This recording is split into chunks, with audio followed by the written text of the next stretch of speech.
Good morning, everyone. I'm David Money, probate judge, county commission chairman from Henry County, and honored to be the president of ACCA for this past year. I want to welcome you this morning, finally, to the convention for ACCA, a little bit different than what we're used to, but at least a good chance to get together and share information, even if it's virtually.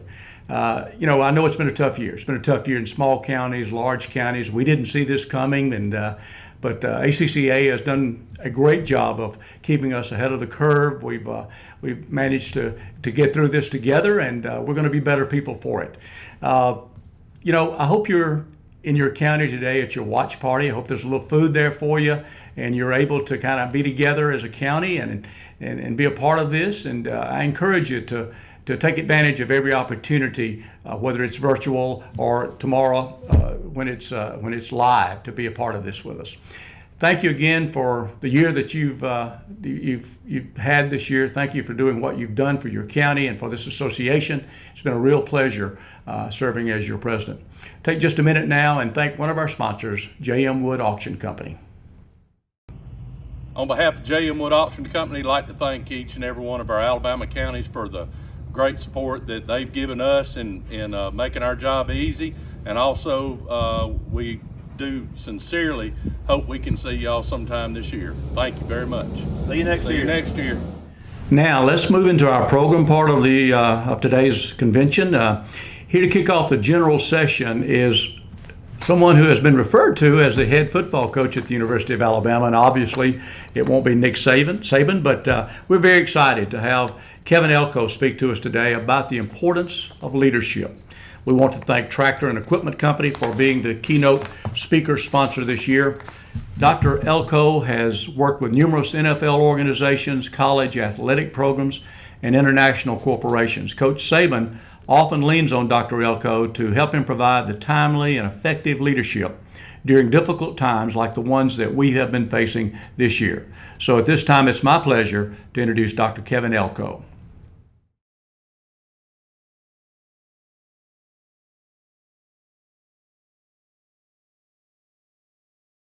Hello everyone, I'm Dr. Kevin Elko, speaking proudly for the Association of County Commissioners.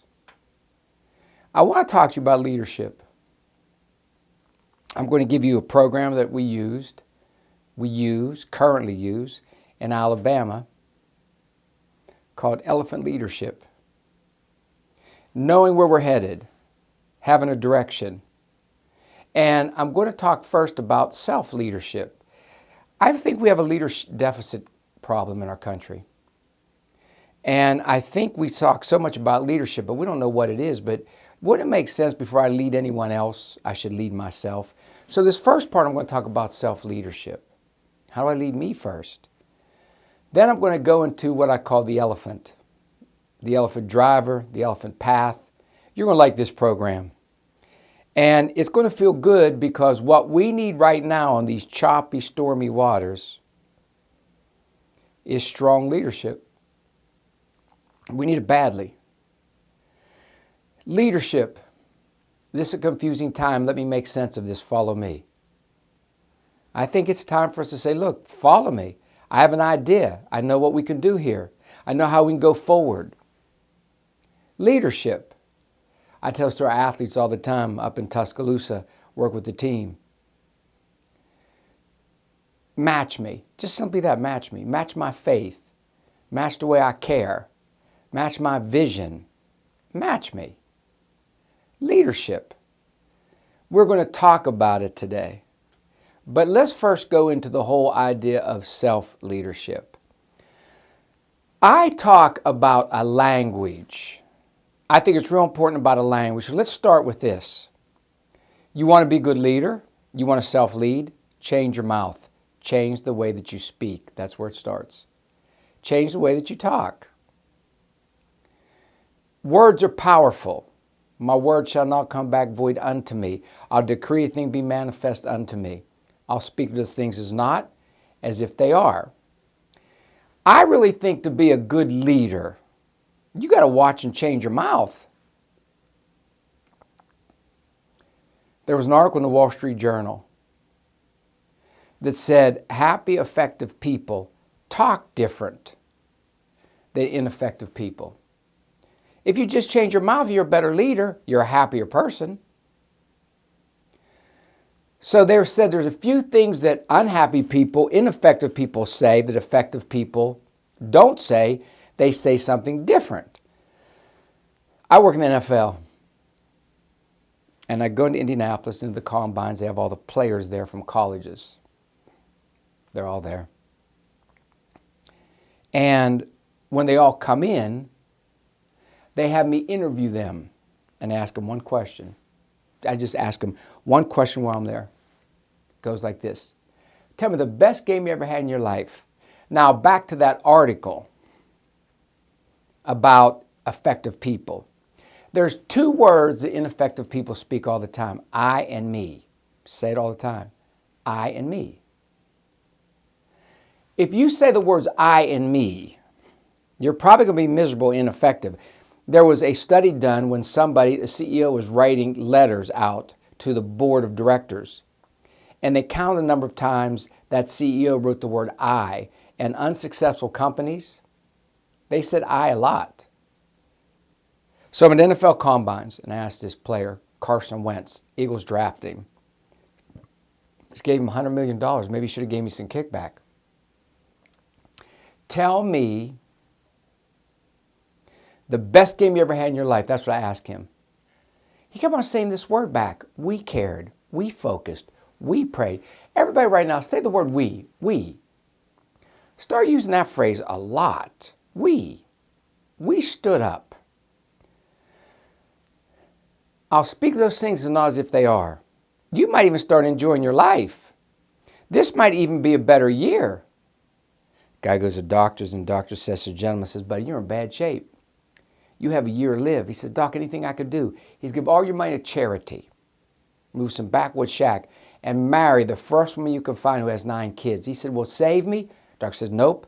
It'll be the longest year of your life.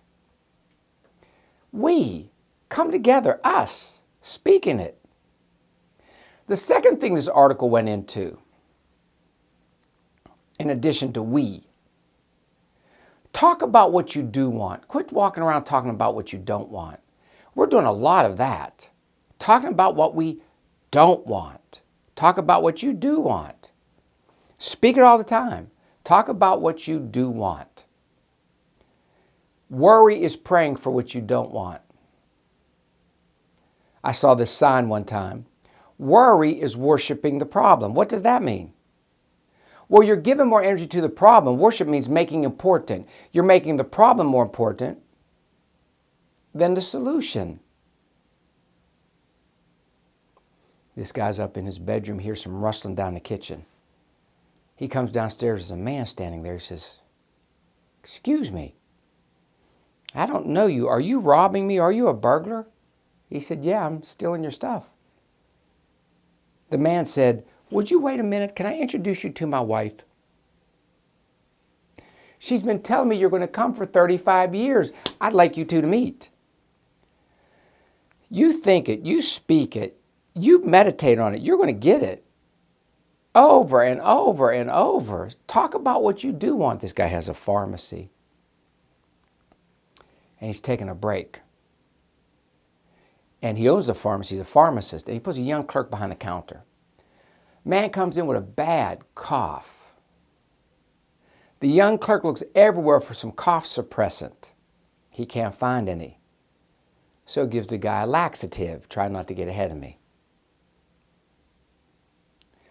The pharmacist came back after lunch. Did anything happen when I was gone? Yeah, a guy came with a bad cough. I looked everywhere for some suppressant. I couldn't find any. So I gave the guy laxative. So wait a minute, laxative won't stop somebody from coughing. Young clerk said, sure it will. Look at that guy standing over there. He's trying real hard not to cough. You'll get that one later. What's my point? If you walk around and think about what you don't want, talking about what you don't want, in your meetings, in your leadership, talking to you, talk about what you do want. It'll make you strong. Finally, to that article, listen to people talk. Quit talking about your feelings. Start saying this in the beginning of sentences. I decided to be strong. I decided to focus. I decided to have resiliency. I decided. I decided. I decided to do everything. I decided will give you strength. I decided will make you strong. Do the right thing, your feelings will catch up. I feel like quitting. Do the right thing, your feelings will catch up with you. I feel like stopping. I feel like complaining. I feel. So let's go over what I've said so far. Speak it. We. Talk about what you do want. Words are containers of power. And start saying, I decided. I decided to not stop. I decided to lead. I didn't always feel like it. Now, I have a brand new book out. It's called Believing is Seeing. This isn't a commercial. You can get it on Amazon.com. The first chapter is written by Nick Saban. It's the power of words, the power of speaking. Successful teams, to lead them, for you to lead you. I want you as a commissioner to develop your own language. That's how we do it in Tuscaloosa. Develop your own language. We have a way that we speak. It's our own language. And let me tell you where we got it.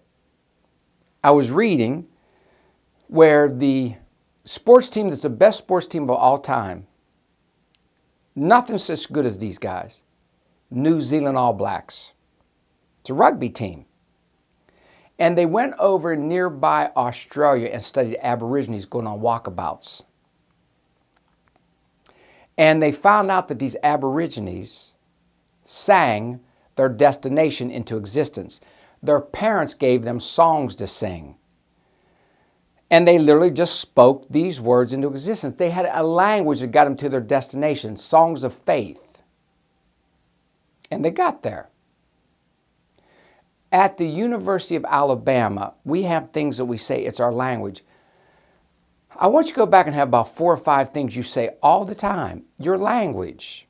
For example, here's our phrases at Alabama. The first one I think is very applicable now. See a little, see a lot. See a lot, see nothing. What does that mean? There's so much out there, so much mental clutter. If I can learn to pay attention to what really matters, see a little, see a lot. See a lot, see nothing. Quit paying attention to everything. Learn to pay attention to those things that really matter. And we speak it all the time. Another phrase we use, it's on the inside of this ring. Keep carrying the water until it becomes wine. Finish. Don't stop until you're done. You might want to stop before you're done, but keep on going until you're done. Don't let your feelings rule. Keep carrying the water until it becomes wine. Speaking them. Here's another one that we use all the time. Ready? Get comfortable being uncomfortable. Quit judging your discomfort. Now, neurons that fire together wire together. When you speak those nonstop to you, you'll wire your head with them. If you speak them nonstop to you, your head will start to gauge them. See a little, see a lot. See a lot, see nothing. You'll learn to pay attention to a few things. Just a couple, this is what matters. Keep carrying the water until it becomes wine. You'll program your mind. See, our mind's made up of all these neurons that carry messages, and they shape very easily. You're not miserable because something happened 25 years ago. You're miserable because of the way you decide to think and talk and who you hung out with yesterday. So if we could take command of how we talk to ourselves. I was with the Philadelphia Eagles when they won the Super Bowl. We had a language, just one phrase. The best year of your life be the year you take ownership of every problem in your life. Ownership. You as a leader have to take ownership. Let me talk about that phrase, ownership, a little bit. Charlie Wiedemeyer graduated from Michigan State, 1970. He wanted to be a head football coach of high school. He went and became the head football coach at Los Gatos High School in California in 1978. As soon as he got that job, he was diagnosed with Lou Gehrig's disease, lost the ability to walk and to talk. But he owned it. This meant a word, that meant a word, this meant a word, this meant a word. Every time he moved his body meant a word. To his wife, she coached a team from developing a vocabulary from his movement. He did not live a year, he lived 32 years. He is the winningest EST coach in the history of California football. He went 148, 14, and 1 because he owned it. Ownership. We taught that over and over and over. What happens? You have to take ownership. Do you know that right now, at this time, 70% of the Americans said this is the lowest point they've been in ever. That's from the Journal of the American Medical Association. You know that America said this is the most unhappy they've been in 50 years. What was going on 50 years ago? You know that we are saying that our anxiety is twice as high today as it was. You have to take self-leadership, meaning you have to take ownership and say, now this is what I have. Before I lead anyone else, how do I get command of me? The best year of your life be the year you take ownership of every problem in your life. We taught that all the time with the Philadelphia Eagles and won the Super Bowl. The Chicago Cubs, when they won the World Series, had their own language. Embrace the target. Take in the vision. Do simple better. I love that one. Do ordinary in an extraordinary way. Try not to suck. It was a starter. Language. I want you to go out and speak phrases all the time, and I'm going to boil this down to one phrase that we're going to use and go back and lead with during this tumultuous time. Now, I wanted to keep on talking about you leading you. Most people try to have self-leadership by having what I call an accidental, not deliberate, didn't think it through mindset. What's mindset? Mindset is a way that you set your thoughts. A set of thoughts. Mind is set. For example, when I travel, which I'm doing tomorrow, I'm going to Tennessee, to Hurricane Mills, to Loretta Lynn's ranch. I will go in the airport and I'll start to talk to me. I need a mindset to travel. I'll go, Kevin, if you're easygoing, this can be easy. Let peace be your umpire. It's my mindset. And you have to realize that events don't make you miserable. How you talk to you about events does. That's what I do. I talk to me. Look, when you go back and you're with your significant other, get this kind of mindset. Say this to you. Let go of my need to be right. Just try that. You might be together for another month. I tell this story often. I had a family reunion a few years back, and I walked in. I thought it was the bar scene from Star Wars. And every one of you has a crazy family member. If you're sitting there listening to this going, why don't? That's because you're the crazy family member. I walked in and said, Kevin, we're not going to get offended. Expect people to be what they are. Now let me take a pit stop. The biggest epidemic we have today, in addition to this virus, is offended. You can't lead always offended. It is in the air, offended. In the last days, more people will be offended than any other time. There's hardly a time I don't speak, I don't talk about don't be offended. But it's a choice. So when I went into the family reunion, self-leadership, I go, don't be offended. Mindset is a set of thoughts we have ahead of time. We give ourselves, they're deliberate, and we talk to us. Let me keep working this self-leadership. I have another phrase I want you to say. When I travel, and most days I just say this to me, Kevin, that's me, I'm Kevin, just let the small negative things happen so you get to the big positive things. Just let them happen. I don't have to fight with you. It's kind of like let go of your need to be right. You know, if there's nothing to be gained, we've got nothing to fight about. When I travel, people sometimes want to fight and go, God bless you, take care, I'll pray for you, I hope everything's good for you. Why would I get caught up with that? Just let it go. So I speak to me all the time. Talk to me. Sometimes out loud. It used to be if you walked around and talked out loud, they thought you were fruitcake. With these cell phones and earpieces, you'll blend in. So I'm getting on a plane. I'm going to Atlanta. I live in Pittsburgh. And I thought I was in seat 12A, but I fly a lot. So as I was getting on, after first class was on the plane, they handed me a ticket and says, you're not in 12A, you're in 1A. Everybody in first class was already on, so I went on, and there was no place for me to put my suitcase but back in about row 7. So I walked back to row 7. I put my suitcase up. I turn around, this guy's right in my face. He goes, pretty rude, you got to go back up there. I said, I didn't know, sir.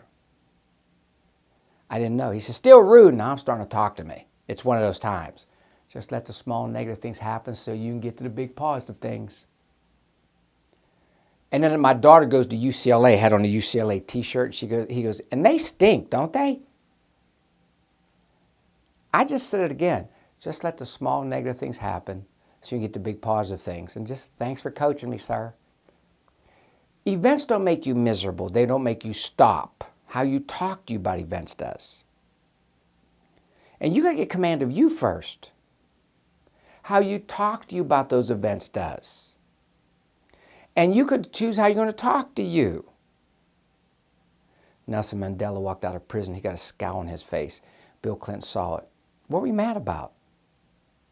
What were you mad about? 27 years you were in jail, now you're out. He said, the same people celebrating my release put me in there. Watch what he did next. He stood aside like he was two people. And Nelson, when you were in prison, you were free. Now you're free. Don't put yourself in prison. There we go. Talking to you. First, get you out of the way of you and lead you. Get some things you say to you. Like, just let the small negative things happen so I can get the big positive things. Choose not to be offended. Here's one of my favorites. I was walking with someone and they looked happy. They weren't usually that happy. I go, you look happy. And they said, yeah, I'm talking to me different. I said, well, let me know about it. I'll take it out there to the association and make money on it. They said, well, I used to say I have to. Now I say I get to. Oh, that's good. I used to say I have to. You don't have to go through this challenge. You don't have to go through things. You get to. I don't think you have to go through this. I think we could grow through this. I don't think we have to go forward. I think we can grow forward. I think this can be an incredible time if you know how to talk to you. For 30 years, Italy had bloodshed, famine, plague, pestilence, poverty. And during those 30 years, they gave us Michelangelo, Leonardo da Vinci, and the Renaissance. For 500 years, Switzerland had peace and prosperity, and they gave us the cuckoo clock. Why can't you grow here? Talking to you. But get you out of the way of you. I have a book out called The Sender. And in The Sender, I tell the story in there, just talking to you, getting you going. I tell a story about Chuck Pagano. A friend of mine is now the defense coordinator of Chicago Bears, but was the head coach of the Colts. They lose a game, and his outside linebacker stood up and said, there's no self-pity in football, take the lessons and move on. Well, he calls me and says, I got diagnosed with cancer today. This is 2 days after that game. He knew he had to lead him, then lead everybody around him, the nurses, the doctors. I said, what you do when you realize? He said, there's no self-pity in cancer. Say that out loud now. There's no self-pity in my county. So I want to give you one phrase we're going to focus on here to do self-leadership. This is on the back of every weight room of every team I work with. Here goes. Ready? I want you to say this phrase to you a lot. So what? Now what? That's your self-leadership phrase. So what? Now what? So what? Now what? Let's do so what first. If you can't change something, quit getting upset about it. If you can't change something, quit pouting, quit brooding, quit complaining. There was a study done at Harvard, 72-year study. The number one factor in longevity was the AA Serenity Prayer. Help me change the things I can, accept the things I cannot, the wisdom to know the difference. I say it a little bit different. I want you to write this and speak this. Change the changeable, accept the unchangeable, remove the unacceptable. Change the changeable. If you can change it, just change it. Just go do it. Quit talking about it. Because once you start getting action and you start moving, the problem doesn't hurt so bad. Your anxiety goes down. Change it. Accept the unchangeable. Reality is a friend. This guy is in Cincinnati. And he has a company that does clay to take soot off the walls when there's coal furnaces. We don't have any more coal furnaces. He's got all this clay. So what, now what? He walks in and sees his sister's kids playing with the clay. He renames it Play-Doh. So what? So there's things I don't like about getting older. I don't like it you can sneeze and pull muscle. You know, I don't like it. I like what Billy Crystal said, the comedian. I don't like it you go to the bathroom in the middle of the night, it's in Morse code. What I like about getting older is you say so what to a lot of things. Now what? I know there's changes. Now what? I talked to Coach Saban. They reduced the season. Things are different. Pandemic. So what? Now what? There's a little town called Enterprise, Alabama. Turn up. They're growing cotton. The boll weevil comes in and wipes them out. What do? You had all the answers. There's new questions. Somebody says a brand new crop called the peanut. They plant it. They become wealthy from the peanut. If you go to Enterprise, Alabama today, in the middle of town is a big statue of a bug. And there's a little caption underneath it. Thank you, Mr. Boll Weevil, for the role you play in our prosperity. The boll weevil's here again. You guys know it. You represent it. It started in Enterprise. We all live in Enterprise now. Matter of fact, I guarantee you somebody from Enterprise is watching this. We all live in Enterprise because the boll weevil is in our life again. You have to say, so what, now what? God gave you something very powerful, but if you don't use it, it uses you. It's called your imagination. You know how you get pain in your shoulder. Oh my goodness, my shoulder's falling off. Pain in your foot. That's foot cancer. We all do it. A little chest pain. I'm coming home, Elizabeth. But you take command of it. You can go higher. Guy's flying a plane, the engine light pops on. He tells the co-pilot, keep flying, I'll be back. He goes and sees a little mouse gnawing at the wires going to the engine. He comes back and says, take this plane higher. They go higher, suffocate the mouse. No oxygen. Go higher. So what? Now what? They're putting a golf course in India. 1920, little issue. Monkeys, they're everywhere. And they love golf balls. You hit a shot right down the fairway. Monkey comes, grabs your ball, throws it, runs away. So they put walls up. Well, monkeys climb. That's not smart. They drive the monkeys away. More monkeys come back. Finally, put signs everywhere. Play the ball wherever the monkey drops it. Be a good friend to you. Lead you. Talk to you. Before you can lead another, think, let me lead me the way I would lead them. Let me give me the advice I would give someone else. I said to myself, there's two people in that phrase, I and myself. I want you to write a script. And I want you to speak to you constantly about that script. Speak it to you. I want you to do it all the time. I want you to keep reading it, put in a card, put it in your wallet, put it in your purse. Say, I don't have to, I get to. I'm not going to go through it, I'm going to grow through it. Learn how to talk to you.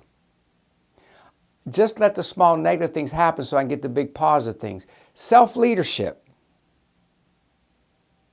Self-leadership. Do it constantly. You know, keep carrying the water until it becomes wine. See little, See a lot, see nothing. Share them with each other. Speak them throughout your place all the time. But the bad boy, so what, now what? Post that sign everywhere. Speak that constantly. Let that be your battle cry. So what, now what? This is going to conclude my first section on self-leadership, which basically means learn how to talk to you. If you learn how to talk to you in a powerful way, you will become powerful. I'm a Dolly Parton fan. I like things she said. It takes a lot of money to look this cheap. They asked her one time, what do you think about getting your hair done? She goes, I don't know. I've never been there when it happened. My favorite of hers is decide who you want to be and be it on purpose. Decide how you want to lead and speak it on purpose. I want you now to take some time and I'm going to take a little break here and come back on my second half on elephant leadership. I want you to just write down, here are some of the phrases I'm going to use constantly, use consistently to talk to me and to self-lead. I want you to write those down right now. This is the conclusion of my first section, and I'm going to come back in a few minutes to do my second section, and you can pick right back up. Thank you. This is Kevin Elko. Wow, that was my first time ever hearing Dr. Elko, and I can see why so many successful corporate and athletic organizations have him to speak to their employees and players. I'm really looking forward to hearing a little more from Dr. Elko just after lunch. You know, the last 6 months have reminded me the need for planning. Not only do counties need to plan for crises, we also need to make plans on where we want to go in the future. Knowing where we want to go and how we plan to get there is a key trait of a leader. A familiar face to many of us, Charlene Smith with Troy University's Professional Development and Professional Enrichment Program, is going to discuss the importance of strategic planning along with tips on how to properly do it. No matter how well we think we plan for the future, and this year is certainly a case in point, this is an area of continued learning and improvement. I know Charlene has great information for us to be able to plan for the future, for the many days and months ahead. Charlene?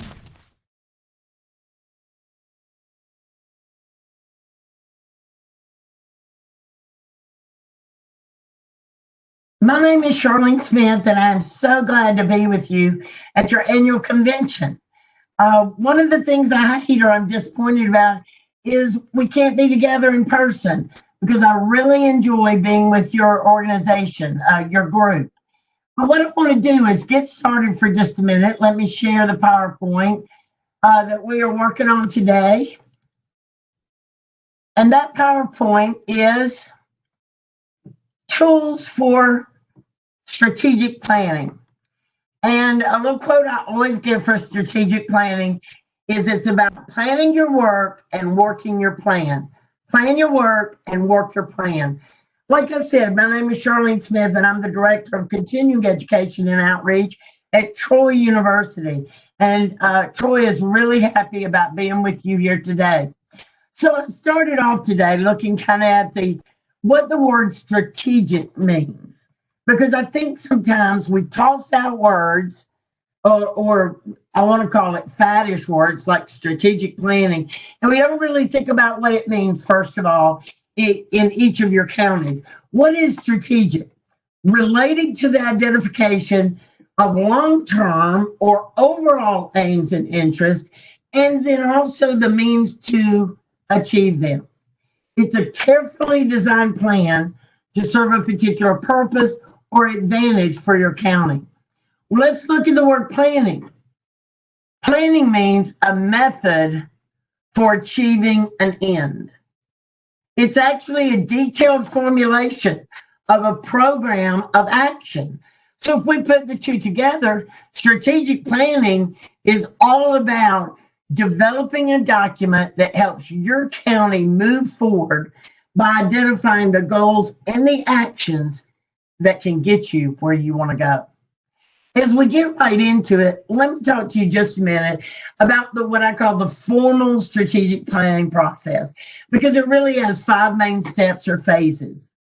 And these should be familiar to you if you've engaged in any part of a strategic planning process. The first is the organization or your county's mission, vision, and values. And we're going to go over those, give you a little bit more information about those. Identify the organization's or the county's internal strengths and weaknesses. Key there is the word internal. Number 3, identify external opportunities and threats as they relate to your county. And then select goals that are in, let me tell you right now, what I'm about to say is what people really do either forget or not know. The goals should be congruent with the mission, the vision, and the values that enhance the strengths you have, correct the weaknesses, or try and correct or minimize weaknesses that you have, capitalize on the opportunities for your county, and also counteract the threats that your county may be facing. And then last thing, develop the strategies that you need to actually develop and accomplish each goal. So we're going to go through these individually and give you some examples. The mission. A mission describes what your county does. It answers questions very simply like this. What is our business as a county? What is our purpose? Now, I've gone out and I've gotten counties around the U.S. and I've very much avoided any of Alabama so that we could just look non-biasedly at other states and their counties. El Paso County in Colorado, their mission is to be a regional leader providing valued and necessary community services in the most cost-effective manner. Regional leader. What is their purpose or mission? Providing valued and necessary community services with the financial peace in mind. San Diego, California has one that's pretty short but right to the point. To effectively provide public services that do what? Build strong and sustainable communities. And then we have Fulton County over in Georgia to deliver efficient, high-impact service to every resident and visitor of Fulton County. So you can look at those and you can see there's similar elements within these. El Paso County just simply went in there to put a regional leader of doing this. It didn't say it was going to be the leader of all counties in the United States, but a regional leader, and that can be something that you want to do. That's your mission. Now, let me just be honest. Several of y'all probably have missions. So if you are engaging in a strategic planning process at this time or in the future, you probably just want to look over the mission that you have and make sure, number one, it's still relevant, and number two, it speaks to the purpose of why the county government is there. Let's move to the vision. The vision describes a desired future state of the county, of your organization. A desired future state. That's why your vision should not be a repeat of your mission. See, a mission is what I'm doing today.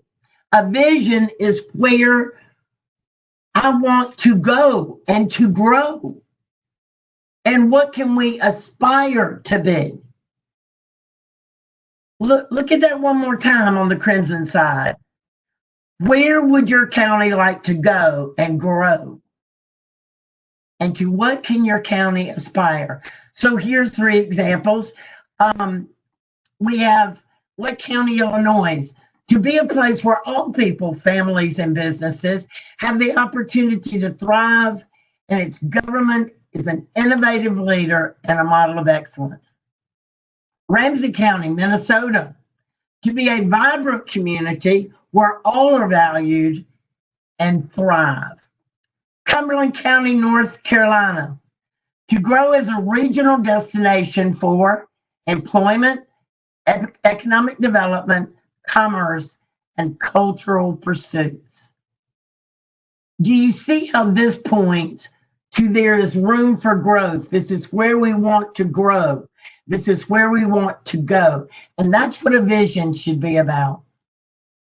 You go to the next part of a strategic plan, it's about the core values. And those are the guiding principles of behavior of the organization while working to achieve the mission and the goals of your county. It answers questions like, how should employees conduct themselves? How should we do business with the citizens? Now, the thing about core values is they start to vary a little bit. See, at the core value level, how they're written is really completely up to the preference of your county. Sometimes it's one word, a bullet list of things, core values, and it's just one word. Other times you'll see core values written with a word, but then a definition out to the side. Sometimes organizations use one sentence statement. And then you do have those that come up with more or less of a paragraph of information. So I've got some examples of that. So if we look at Napa County, California, they just decided to put the words collaboration, integrity, and professionalism. Now, I do want to tell you that some of the examples I have went on and on, so I cut them off at 3 or 4, of their core values, just to give you an idea of how some are written. Second is down in Florida. This is an example of where they have a word and then they define it. So I'm not going to read all this, but let's talk about integrity. A workplace in which the high standards of ethics and honesty, so they defined it, are adhered to at all times and without exception. Doing the right thing even when no one is watching. And let's go down to innovation. They have a guiding principle that deals with innovation. An atmosphere where new and creative ideas are supported and encouraged by management and staff. An environment where employees are empowered to creatively solve problems and deliver excellent public service. And those went, I think they had about 3 more of their core values. Another one, this is where you have a statement. Marathon County, Wisconsin. Service is responsibly delivering on our commitments to all our internal and external customers. And then you see the one for integrity. I'll let you read that. Then they have one for quality. And then diversity. Let's explore that one. Diversity is actively welcoming and valuing people with different perspectives and experiences. Core values. The last example is the one that has paragraphs. And San Diego, California chose to do theirs this way. And I'm not going to read this to you, but you can see it just goes on like a regular book would in a paragraph that is outlining what their guiding principles are going to be. And I'll let you look at that. And then when you receive a copy of this, you'll be able to look at it further.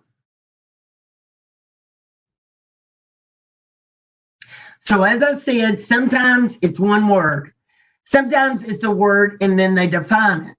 Another time, it'll be a statement that emphasizes the guiding principle. And then sometimes people choose to put them into paragraph format. So we've looked at the mission, the vision, the core values, and now let's go into what is called a SWOT analysis. That is looking at your county's strengths, weaknesses, opportunities, and threats.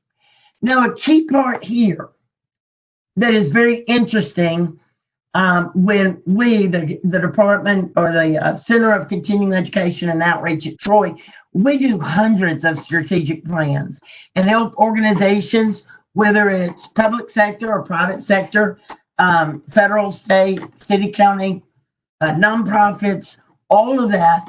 When we do this, one of the biggest areas that we see confusion on is with strengths, weaknesses, opportunities, and threat. And y'all, this is pretty hard for people who do not regularly engage in and have expertise in strategic planning. And it sounds simple, but then we find it's really not. So let's look first at strengths and weaknesses. Remember, they are internal to the county. Internal. It means it takes place within. It has nothing to do with forces or environment outside the county.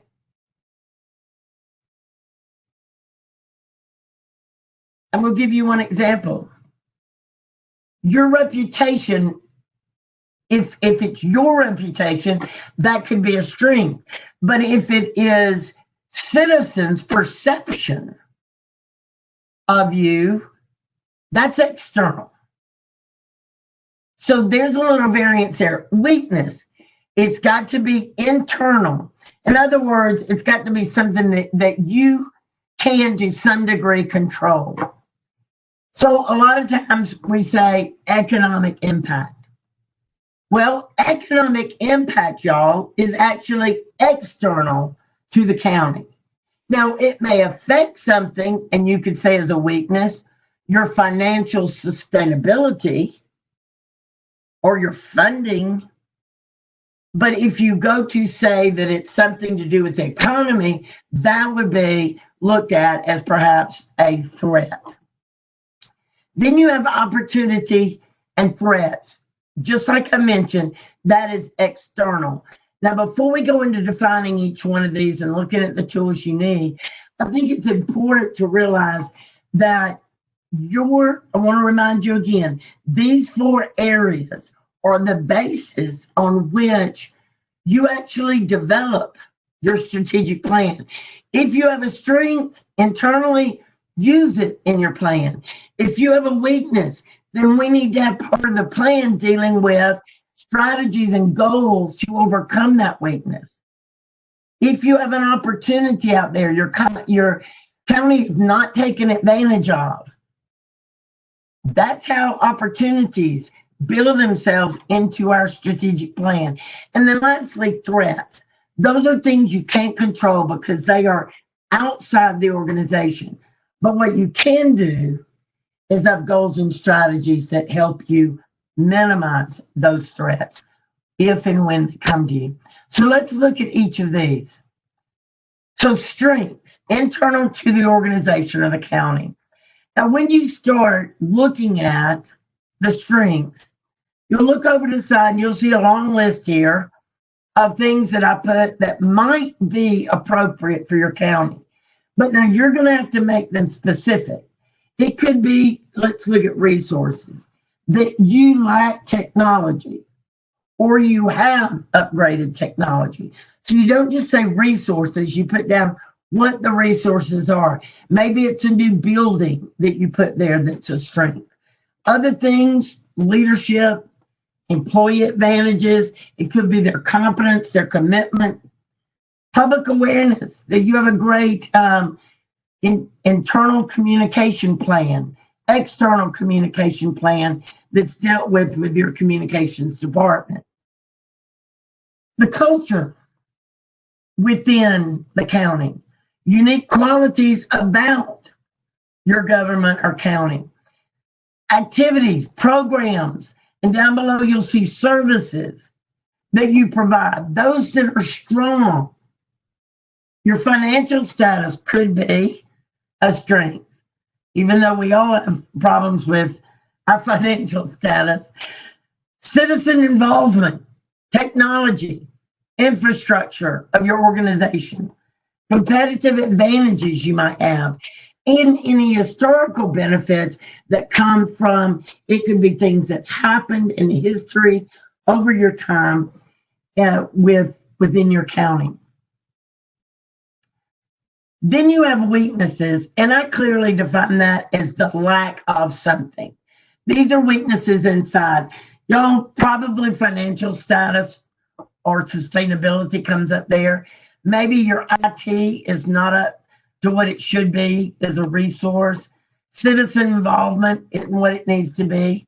Leadership direction, employee disadvantages, meaning maybe they need training in what they do. Public awareness, culture, and you can read some of the others. Now remember, everything isn't listed. You have to brainstorm this for your particular county. Now we're going to turn to external to your organization or county. These are things you take advantage of or you benefit from or that could affect the business that you do.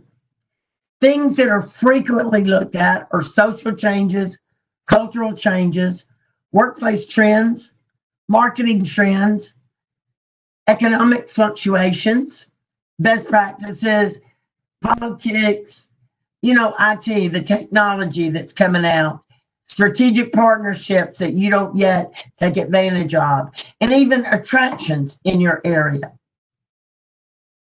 Threats, very much the same way. And those are actually things that are out there that are hindrances that you don't control, challenges you don't control. And you'll see a couple that I put up there that are different. Demographic changes. Maybe that's within your county. Unemployment, I put that up there, especially with the recent COVID situation. The workforce pools of applicants or labor pools, whether or not they're qualified. And you can keep going down political dynamics. So even a change in industries over a period of time could actually be something that could be a threat to you and what you currently have at the county government level. So we've looked at our strengths, weaknesses, opportunities, and threats. Now we're going to look at our goal. A goal is a specific target or desired future state that an organization wants to realize, wants to happen. And they're reaching the vision of the organization. Therefore, something very important, another area just sharing with you that perhaps people don't really take into consideration. Goals do not contain any ongoing activities, routine performance of job duties that currently are being done, even existing projects or initiatives. Instead, goals should contain new initiatives or projects, changes which need to be made in current ways of doing things or efforts that build. But the key is you never have a goal that says continue to do such and such. Because that's not a goal, you're already doing that. Now you can say you're going to modify the way, you're going to add more effort to something. So under each goal is what we call strategies. People call them objectives, people call them actions. But a well-designed strategy is always a smart one. Specific, measurable, achievable, realistic, and timely. Strategies are actions that accomplish the goal. Normally a goal will have multiple strategies because there's not just one thing that you have to do to get there. They should be specific and very clear so employees know exactly what they need to do. And just to give you a hint, most of the time they address things like time, quality, quantity, associated costs, or even consumer demands, citizen demands. Last thing with the process itself is that any good strategic plan ends with each goal having an accountability leader or an accountability committee. What you need to look at is who, and let me back up. When you develop a goal with its strategies, who can you assign as the accountability leader of that goal? That means they're responsible for it. See, not to put a leader, accountability leader, is that that goal might often just get lost in the shuffle, lost in the year or years that you're carrying on. Accountability is so important, y'all, because here's what it means. I give you the responsibility of this goal. I empower you to make this happen, but I'm going to hold you accountability for what you do achieve. So they've got to be somebody that has connection to, like if you have one that's a financial sustainability or increasing finances, whatever it would be, managing the budget. Well, probably your chief financial officer will be the one that's the accountability leader.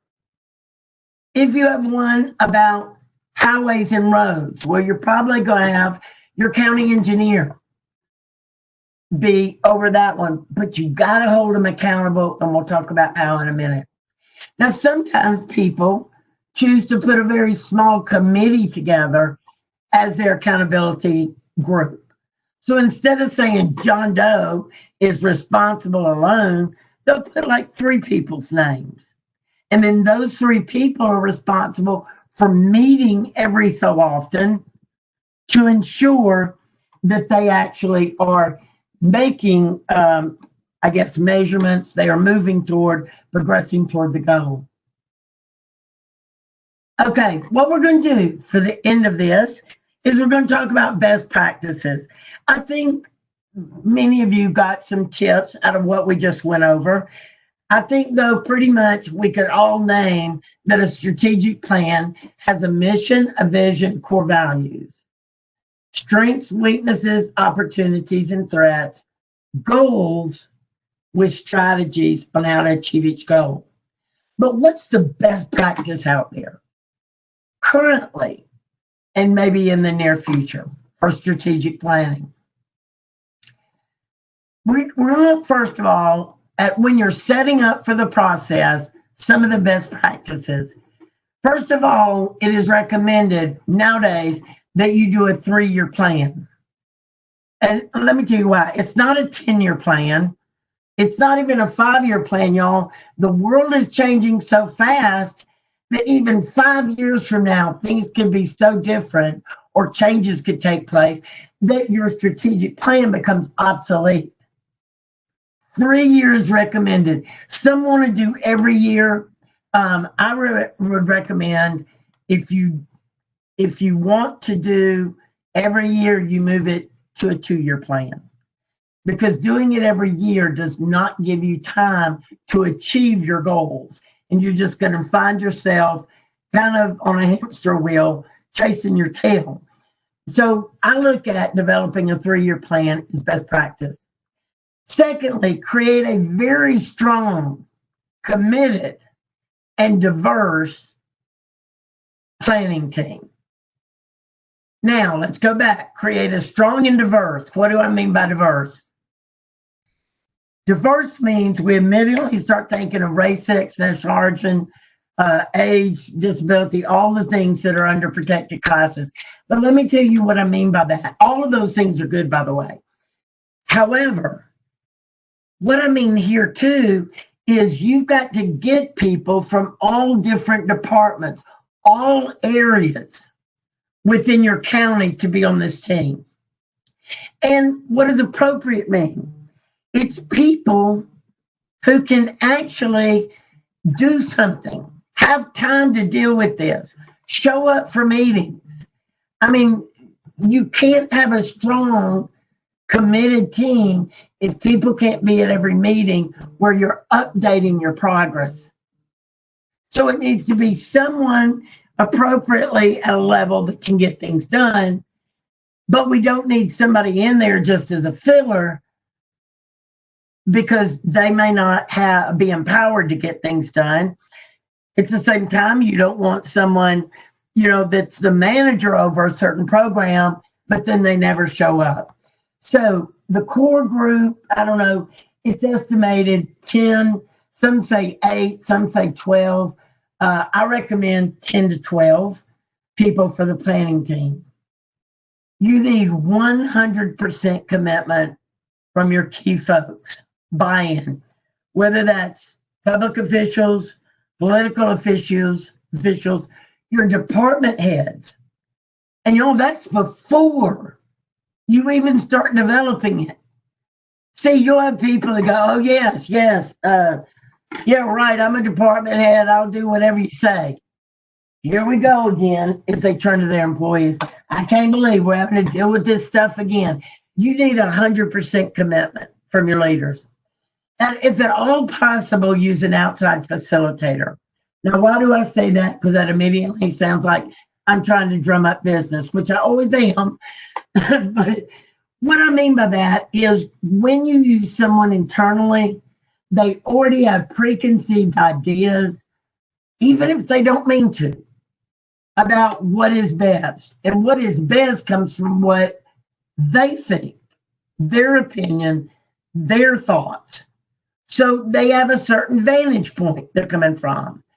And when you're looking at a very, very good strategic plan, ladies and gentlemen, it's so important that you get somebody who doesn't really have a dog in the fight for any particular goal or agenda.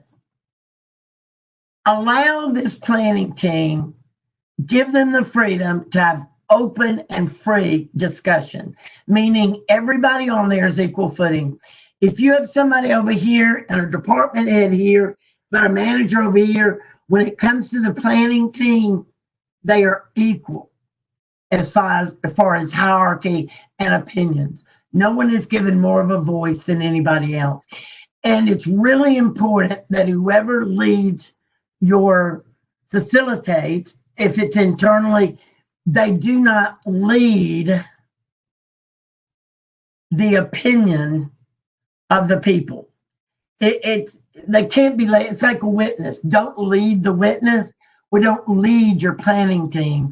And that could be by anybody higher up or anybody with an agenda. I don't mean anything political by that. I simply mean you want people who can truly give you an authentic and relevant strategic plan. Let's go into best practices for actually engaging in the process. One of the things that has come up as maybe, and I didn't even put it on here, one of the ways people normally start is this big group meeting where everybody brainstorms, and you have all these different, I want to say flip chart papers everywhere. That is still done, so go for it. Some have integrated a survey where you have your planning team, and then you'll send a survey out that gets input so that you get it more from just everybody else. And that gives you a good basis. The planning team should then group or prioritize the major aspects or topics derived from their brainstorming, if they do it as a group, or if they use a survey input from others. As the team starts to expand the drafts, meaning draft 1, draft 2, draft 3. According to the process I outlined earlier, keep your team out of the weeds. That's why a facilitator is good. See, strategic planning is about the big picture. Visionary thinking, which can feel new, unusual, or even uncomfortable for people who have dealt day by day, their heads down, doing their job. They're in the day-to-day operations. It's hard for them to stay out of the weeds. So the process can be drugged down by the most minute, not trivial, but minute area, instead of keeping it and looking at how you can solve, if you will, the weeds later on in the process. See, strategic planning is about the strategic, not the tactical aspects of the organization. A few more: engaging in the process, the strategic planning team or the team with the facilitator develops the first draft. You can then send that out and have other groups review the draft, and gain additional input, maybe even different ideas. Give or take, within 4 drafts, your team should have the final draft of a strategic plan. And then if you need approval or somebody to sign off on it, do so. But when it is finished, communicate that to every single employee in county government. It doesn't go on a wall. It's not just sent to managers, y'all. It is given to everybody, because this is something where you start to get employee buy-in. Every department. This is how we are going to move forward as a county. Make sure you give them a copy. After the planning process, continue to meet as a strategic planning team to ensure your goals are executed. I recommend you hold short monthly meeting with mandatory attendance. I get back to that. People who are too busy to actually show up to meetings won't be good for your team. Your accountability leader or committee reporting on actions that they took during the month. That's what you should report out. Each accountability says, here's where I am, here's what I've done. And then every meeting should end with detailed action points for next month's meeting. As a group, this planning team and anyone associated with strategic planning should expect a strategic plan to have modification and changes during the 3-year period, as y'all just conditions within and without the organization changes. So things are going to have to be slightly modified. Yet the goal of strategic planning, even though changes are taking place, is to achieve each goal during the 3-year time frame. You know, when changes are made, if they're significant, you announce it, communicate it, email the new strategic plan, or at least the change, out to every employee with an explanation. Yo, that's how you gain employee buy-in. If an outside facilitator is used, I highly recommend that the facilitator be called in. I call it a check-in session at about the halfway mark or 18 months. Because that facilitator with no bias, they haven't heard all the, if you will, excuses of why things have not been accomplished. They can have you look at and summarize where you are in the accomplishing and actually give ideas of how you could carry it out. Moving forward, what do? Best practices.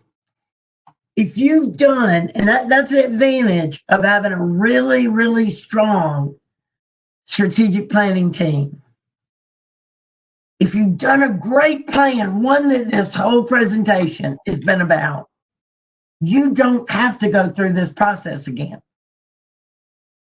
After 2.5 years, your team with the facilitator, or if you just want your team, you review your current strategic plan.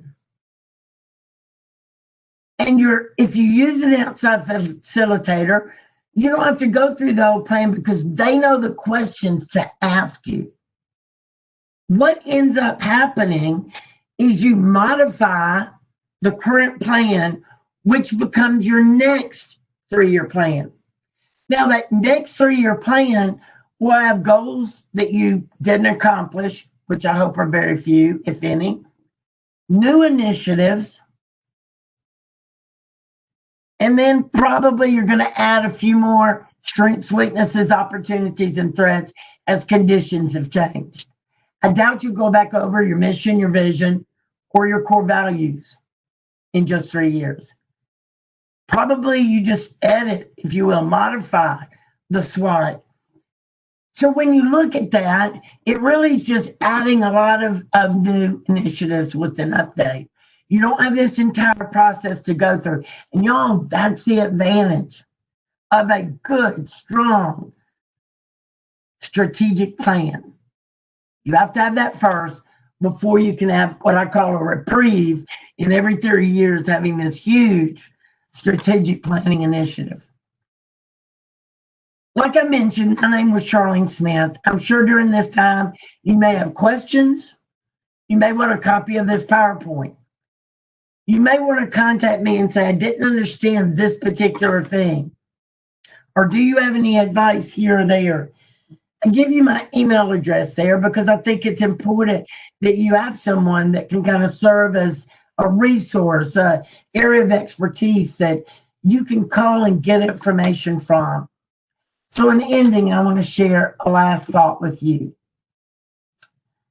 Alan Lincoln said this: planning, strategic planning, is bringing the future into the present so you can do something about it now. Thank you so much for allowing me to be with you. I enjoyed this time, and I look forward to seeing how your convention went.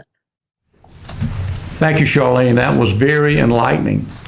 Before we eat lunch, we need to handle a housekeeping matter real quick. The association's nominating committee met August 5th to develop a slate of officers for the 2020-2021 year. These selected names will be placed in nomination tomorrow afternoon during the association's business session. But we have a video from the Honorable Tony Cherry, our immediate past president, to announce the names now. As the association's bylaws require that the names must be announced 24 hours in advance of our business session. Please take a minute to hear Tony's report from the committee. Good morning. The nominating committee recommends the following: Commissioner Randy Vest as president, Commissioner Dean Calvert as president-elect, Commissioner Marcus Campbell as vice president, and Commissioner Bertha Kelly McElrath as minority director. This is the report of the nominating committee. Thank you. Thank you, Commissioner Cherry. Please remember that in addition to the election of our officers for the next year, we'll also elect members of the board of directors. This election will take place tomorrow afternoon during the One Voice session here in Prattville. I look forward to seeing a representative from each county. At this time, I ask you to pause the video for about 30 minutes for a quick lunch with those at your watch party. We have some great sessions coming up after lunch.